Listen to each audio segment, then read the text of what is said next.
ಇವತ್ತು ನಮ್ಮ ರ್ಯಾಪಿಡ್ಗೆ ಸ್ಕೋಡಾದವರು 40,000 ಬಿಲ್ ಹಾಕಿದ್ದಾರೆ.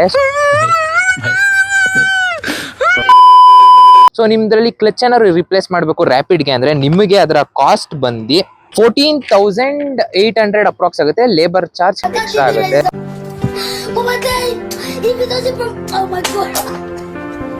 ಎಲ್ಲ ರ್ಯಾಪಿಡ್ ಇಟ್ಟಿದ್ರ ಫುಲ್ ವಿಡಿಯೋ ನೋಡಿ. ಫಸ್ಟ್ ನನ್ನ ಕಾರಲ್ಲಿ ಪ್ರಾಬ್ಲಮ್ ಬರ್ತಿದ್ದು ಕಾಯಿಲ್ ಲೈಟ್. ಅದೇನಿಗೆ ಬರ್ತಿತ್ತು ಅಂದ್ರೆ ಅಡಿಷನಲ್ ಕೂಲೆಂಟ್ ಪಂಪ್ ಇಂತ ವಾಟರ್ ಪಂಪ್ ಫೇಲ್ಯೂರ್ ಆಗಿತ್ತು. ಶಾಫ್ಟ್ ಪೊಸಿಷನ್ ಸೆನ್ಸರ್ ಅಂತ ಇರುತ್ತೆ. ಸೊ ಅದೊಂದು ಇಶ್ಯೂ ಇದ್ರಲ್ಲಿ ಬರ್ತಾ ಇತ್ತು. ಜೊತೆಗೆ 2,80,000 ಕಾರ್ ಓಡಿದೆ. And definitely clutch should be replaced ಅಲ್ವಾ. ಸೊ ಕ್ಲಚ್ ಕೂಡ ರಿಪ್ಲೇಸ್ ಮಾಡ್ಸಿದೀನಿ. ತುಂಬಾನೇ ಹಾರ್ಡ್ ಇತ್ತು. ಆದ್ರಿಂದ ಇದಿಷ್ಟು ರಿಪ್ಲೇಸ್ ಮಾಡಿಸಿದೀನಿ. ಅದ್ರ ಜೊತೆಗೆ ಲೇಬರ್ ಕಾಸ್ಟ್ ಆಡ್ ಆಗಿದೆ ಅಂಡ್ ಟ್ಯಾಕ್ಸ್ ಗಳಾಗಿದೆ.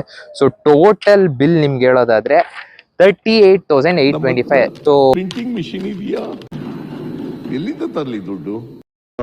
ಬೇರೆ ಸ್ಪೇರ್ ಪಾರ್ಟ್ಸ್ ಪ್ರೈಸ್ ಎಷ್ಟಾಯ್ತು ಅಂತ ಎಲ್ಲ ಅಂಡ್ ಫೀಲ್ ಹೇಗಿದೆ ಓಡ್ಸಕ್ಕೆ ಇವಾಗ ಕಾರ್ ಅಂತಾನು ತಿಳಿಸ್ಕೊಡಿದೀನಿ. Please watch it on YouTube. ಈ ತರ ಕಂಟೆಂಟ್ಗೆ ಆಕ್ಟೇನ್ ಆಟೋಮೋಟಿವ್ ಫಾಲೋ ಮಾಡ್ಕೊಳ್ಳಿ. Thank you.